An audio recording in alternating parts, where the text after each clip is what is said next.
Hello and welcome to Stampscaping 101. This is going to be another basics, all right? So we're going to try some alcohol inks, just coloring a basic scene here. And we're going to do really minimal coloring, okay? So what I'm going to do is to stamp out my composition first, and then we'll just get on with the coloring. You can lay down colors, in various types of swatches and whatnot. And then stamp your images right over the top of it. That's one way to work. And you can do that with different types of ink. So if you lay down a bunch of alcohol types of swatches of color, you could stamp on top of it with the StazOn ink, okay? But if you're going to color on top of imagery with alcohol inks, you want to go with something like a water-based ink, something that's not going to go back into solution in terms of the impressions with,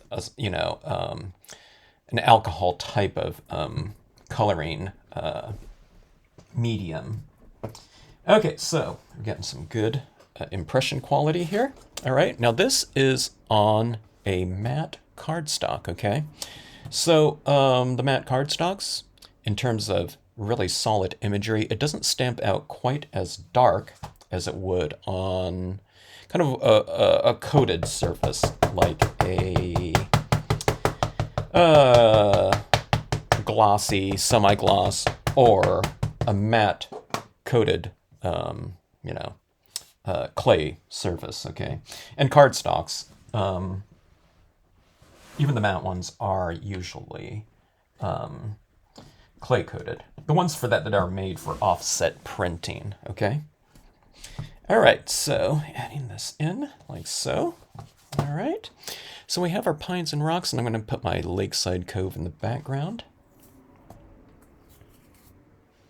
And this is all using Nature's Set number 8 here.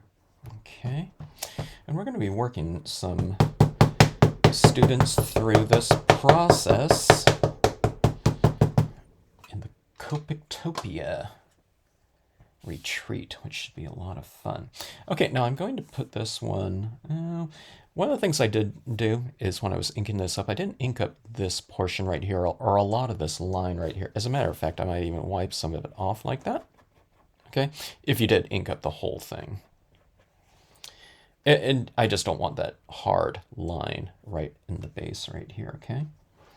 All right, so just overlapping. I'm probably overlapping a good inch into my pines and rocks. You can stamp out this one first and then work the pines and rocks around that if you want to as well. It doesn't really matter. Sometimes if you're just starting out doing this, starting with your kind of more central figure, sometimes it makes more sense. Okay, so after that, what we're going to do is we're going to stamp our cloud, okay? And this one's going to be in a lighter blue, okay? We have kind of a light, medium, and darker blue. This dark blue isn't super dark here, so we're going light, medium, dark. And what we're going to do is we're going to take our blue here, or medium blue, the Bahama blue. Be like a cobalt blue, I don't know, medium blue, nothing too medium to light, I would say. Okay, I mean, you can stamp it in black if you want to, but this one's just going to be a kind of a lighter, airy type of cloud here. Now, what I'm doing is I'm wiping off the top portion of this cloud, okay? And you want to overlap your trees right here, so I'm aiming for that cloud to go right into the trees. The blue is not going to look as if it's in front of my trees, okay, because it's a lighter tone and transparent inks are, the darker thing's going to show up closer to us. All right, let's go with this one again. I didn't wipe that one off because this one's kind of, getting covered up with those trees. Well, maybe I should have. I have kind of a hard line there. We'll blend that in. I think I had stamped out this with a darker tone maybe the first time. I'm not sure. Okay, so we have our clouds stamped up there in the background. All right. Now, let's leave our pad ready to go here. And let me show you how to use the water pattern stamp. Okay, now the water pattern stamp, here's all of our water. We could fill this whole area in, but I like to use this as more of like a texturing tool, yes, but it's a kind of like a toning tool as well. So at its wettest point, I'm going to put this in the side of the paper like that, okay? I'm a little uneven here, so let me get that a little bit flatter, like so. Okay. And we're filling in. Now watch this. I'm going to go with a lighter touch, like right in the middle. My stamp here is a little depressed in the middle. I think I had something sitting on that, so I'm kind of using this at a bit of an angle then.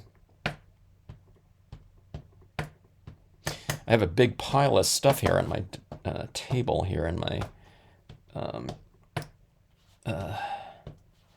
stamps were underneath everything. That's what happens when you're creating. Okay, but do you see how this is going here? How this is darker in the shadow areas like that? And that's going to give us a really good head start with coloring and shading, because this took care of a lot of that. All right. So we have our foundation set here. Now, one of the things I could do is I could add in some foreground here, and I like to do that with the bare branch, or the oak branch, I should say. But I like to kind of leave my foreground imagery kind of to the end, okay? Just because I can see how dark my scene is going to get, and I can adjust my foreground impressions accordingly, okay? In other words, if it gets really dark, maybe I don't want any foreground there because it gets too kind of muddled, all right? All right, so here's some alcohol markers. These ones are not Copic markers at Copictopia, the retreat, but I just get kind of a range of tones, okay? Lighter tones to medium about. You could go darker, but I have a lot of the dark imagery already kind of established in here. So what I'm going to do is I start with light and then I work incrementally darker, okay? So I'm just going to fill in my areas, and what I'm looking for is I'm looking for transitions, okay? There are certain things that I want to retain the lightness of it, including the clouds, okay? So I'm going to transition everything from kind of a light tone to a darker one as it gets out towards the edge of the card. So in other words, darker on the edges, lighter in the middle, okay? Now for my water, I can color in here. Now this is a really light shade right here, and I can almost not see it, okay? But I like starting off with something almost the white of the paper, okay? This is a very pale blue. I would say it's like a 5% blue. Okay. Actually, let's move on to the next one. I doubt if you can even see it on the video here. Okay, so let's go in with this slightly darker one. I'll get my bearings and see how dark it is. Okay, but see that? How it kind of just slowly starts to develop in the shadows like that? And see, what I'm doing is I'm kind of going for this little streakiness across my water. Okay, see as I build it up like that? And I always start in the darker areas where I'm going to use my colors the most. Now this is not like a alcohol marker technique thing. I do this with everything. I do this with, if I'm coloring with dye-based inks, if I'm coloring with colored pencils. I usually start from light and work incrementally darker. Now one of the things that can help is I've just kind of toned a lot of these lighter tones in with, you know, some additional dye-based inks, which you can just get started with the dye-based inks and go in with the fine-tuning with your alcohol pens, but let's just work this a couple different ways here. I'm not used to working with such an absorbent style of paper, so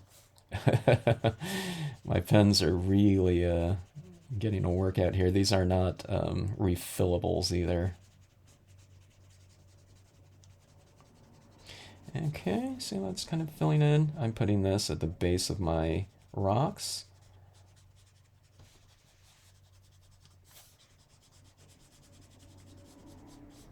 See this? You kind of put little streaks across like this. You build up a little bit of a transition from dark to light, from the outside in like that.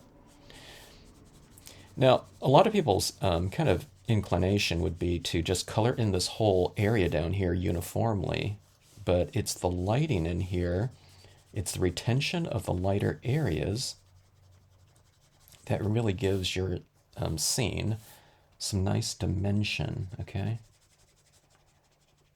And a lighting scheme. So we're doing a color scheme right here by just the fact that we're using colors, but it's the retention of some areas of lightness that gives it a lighting scheme at the same time. All right, this pen has had it here. Boy, very absorbent paper. Okay, going on with a slightly darker tone right here. See that? Look at my imagery start to look a little bit more dimensional. We can use some other tones in here, not just blues. Okay, look at that. It's kind of anchoring my imagery really nicely right here. When you give it images kind of a deeper shadow, in other words, the images are casting a shadow, it gives them kind of a visual weight, and it says that they're opaque, you know, in other words, you don't have just light shining right through them where they're not creating any type of shadows. So this really works as a nice visual anchor to your objects. And most objects are going to be opaque, when it comes to stamping, figures and things like that. So using a shadow around it is always a really great visual tool for you. Okay, but do you see that? How that tone in there is really working to kind of frame off the scene really nicely. And again, that whole idea of dimension. Let's do that same type of thing up here in the sky. My pens. Markers. You're really getting a workout here in terms of absorption here. I wonder if this is absorbing right through the paper. Huh. I guess I'm not using that much ink. I guess that these ones are not super juicy. So this is how I'm kind of using this up here.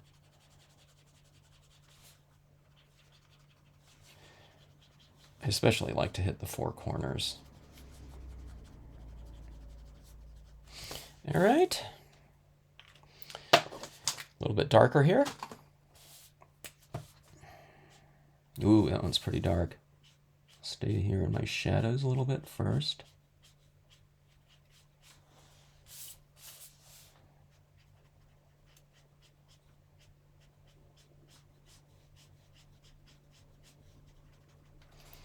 Okay. Let me see if I have anything a little bit paler. For my sky is down here. It was fairly dark. Let's try this one right here. It might be the same value.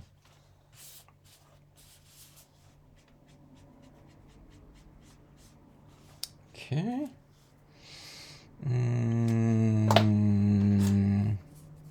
Here we go. Yes. Okay, here we go.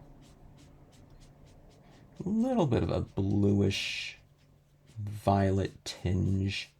Actually looks pretty good. I'm going with this kind of swooshy type of mark like that, where it tapers off like that. So it's going from wetter to drier, darker to lighter. And then I switch this around, and I'll do that same type of approach from the other side. You see how I spin my paper around to keep it in a nice kind of ergonomic motion. Let's add some of this down here in the water too. Look at that change there. That little transition of hue. Going from blue into, I don't know, kind of the next color next to it on the color wheel.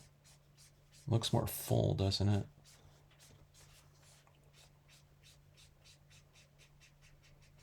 All right, so there we have that.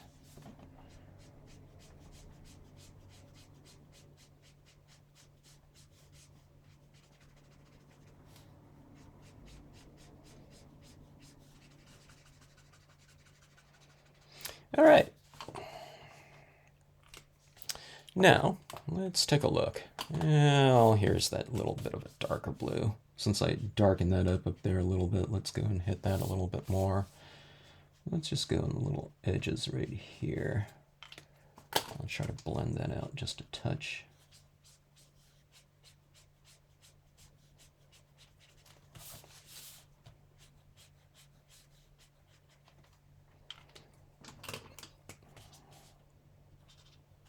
Oops, wrong one. Here we go.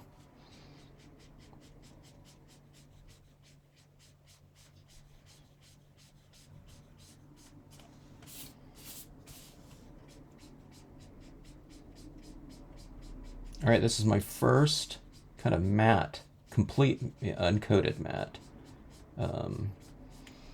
application with the alcohol markers.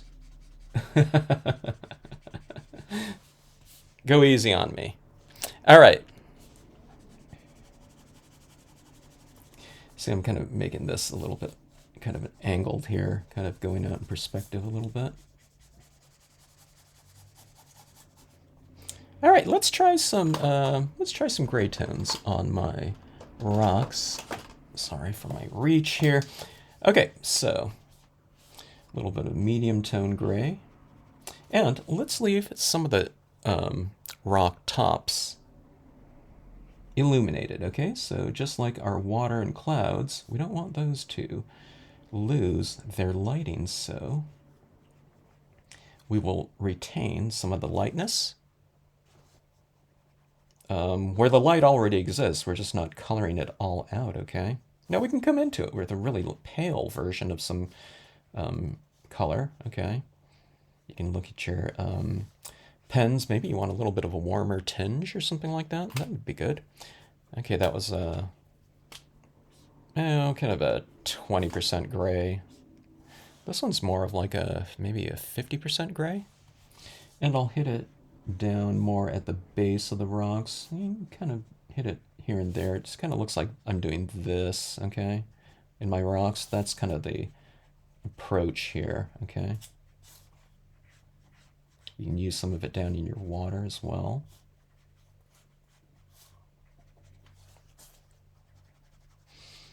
Okay, maybe I'll hit it in my shadows a little bit more and develop those shadows. My paper is getting really kind of absorbed with tone. Yeah, you can see where some of this is coming through now. Interesting. Okay, let's add a little bit of warmth in here, okay? So this is a little bit of a peach tinge, you know, and we can give our rocks a little bit of a slight warmth to them. Just, I don't know, for a little bit of a color temperature change, okay? Like something like that. I don't know if you can tell. It's just something slight. And how about something even, let's see if I have a really pale green tinge like that. Very, very pale. It's like a 5% green. You know, you can add some of this down into your rock areas like this. And give it, I don't know, maybe a little bit of moss or something like that. I don't know. It just kind of goes for a little bit of a change of hue. I can put even some in the water like that. It gives it a little bit of warmth like that. Now you can develop this even more. I mean, you can hit these areas with a, you know, like even darker, you know, tone. But I think that looks pretty good in terms of our overall look. Okay, now let's try something here. Let's try to add in some foreground right over the top of this. I'm going to see if this adheres to this pretty good. And if it does, great. If it doesn't, you know, well, no. So I'm going to hit this with a StazOn. I'm going to see if the StazOn gives it a little bit more dimension in terms of a slightly different textural quality than the dye-based you know, main imagery, okay? Now this isn't always foreground. You can use this as your main image. Sometimes it's just the tree with clouds in the background or something like that. But I'm going to have an overhanging tree limb right here coming in. There'll be some, you know, we're standing underneath some deciduous tree or something like that. And it looks pretty good.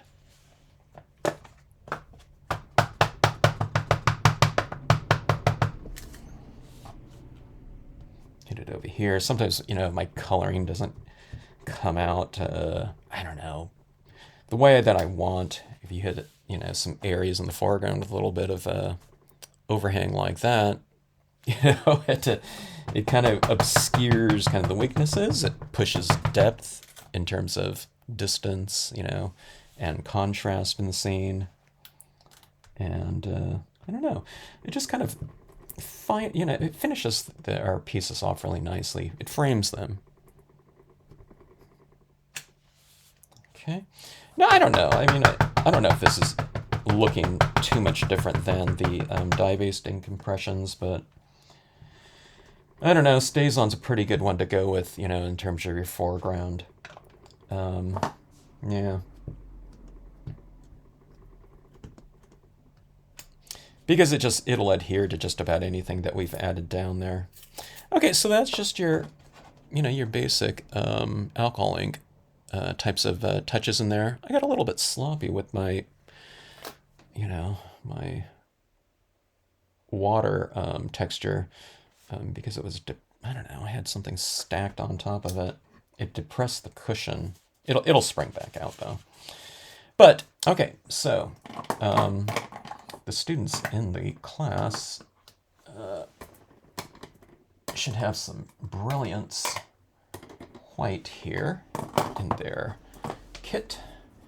And what I'm going to do is I'm just going to give my scene a little bit more of a kind of an airiness to it, a lightness, and kind of a little bit of a different atmospheric quality. Okay, so we have our cotton ball right here, and we're touching it into the Brilliance white. This is going to get a little bit frayed. Do you see how it's all frayed? You know, it's cotton. So what you do is you squish this down like this. I gotta be careful with people in class because they're gonna probably have like brand new pads that are super, super juicy, okay? So I don't want them dipping into it too much, okay? And smash it down like that. And what they're gonna do is they're gonna add a little bit of tone to their lighter areas. Okay. Now it works a little bit differently on this matte paper because it's really absorbing into the surface. And where I'm going to have to really kind of work with people that do this for the first time is I told them, you know, when you start tapping this down, you know, what you want is you don't want to be able to see what's happening too much because with each tap, it's more like a 5% addition of this medium. So it's happening very, you know, slowly, and you're also putting white over white, so it doesn't show up too much. People will go like this and think, oh my God, there's nothing on here. And then they go in and it put a big blob down. So it's just kind of allowing them, thinking about it more like they're adding in like a powder or something like that over the top, and a very light application of powder, okay? It's a wet medium, but kind of the sensibility is powder. So you can see those distant trees. Do you see how light they are? Like that. This is going to help me kind of eradicate that harsh line there between my clouds. I should have wiped it off before then. A little bit. Okay. So those trees are kind of being illuminated by the light there. And let's put some of this haze right in my rocks. Like about like so.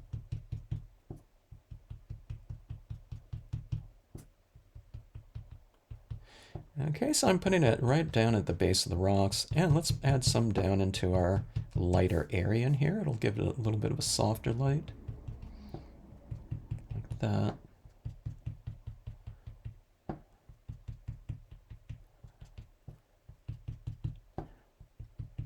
Okay, you see that right around in there?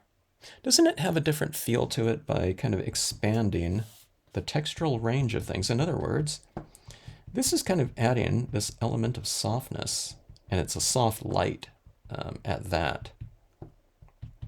And it just seems to really kind of enhance the scene in general. Everything is fairly sharp when we're doing things in stamping, but this is a way to go back in and add that texturally soft, visually soft element back into the scene. Or not back into it, but into the scene, you know, to begin with. And people love soft light. It's a very welcoming light. It's a very relaxing one and kind of poetic like that. So there we have it right there. We can do other things in here. You can add little, you know, sparkles of specular light into the scene, you know, with a white paint pen or something like that. On the matte cardstock, it doesn't show up quite as much because this really absorbs into the paper, okay? But you can give it a try and see if it works out. But not too bad, you know. That was my first complete matte, okay? Uncoated cardstock, as you can see it, you know, it soaks through like that. But I think that's a pretty cool medium and look for the pieces. And then if you're someone that you know, you've been using you know, alcohol markers a lot, and you like that type of coloring, I think that's a really good option here.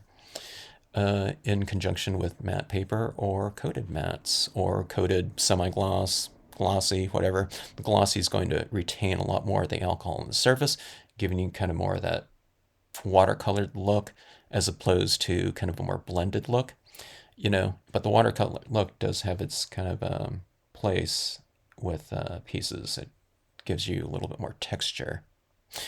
And that's one of the things I do a lot when I use a lot of alcohol pens on like things like photo papers like that too. So it gives it a pretty interesting kind of twist to the, you know, otherwise just straight photo stamping look. You can model your forms a little bit more, getting them kind of a more three-dimensional type of finish and I don't know, body to them. Okay, but alcohol inks on matte. Thanks for watching. Hope you enjoyed the scene.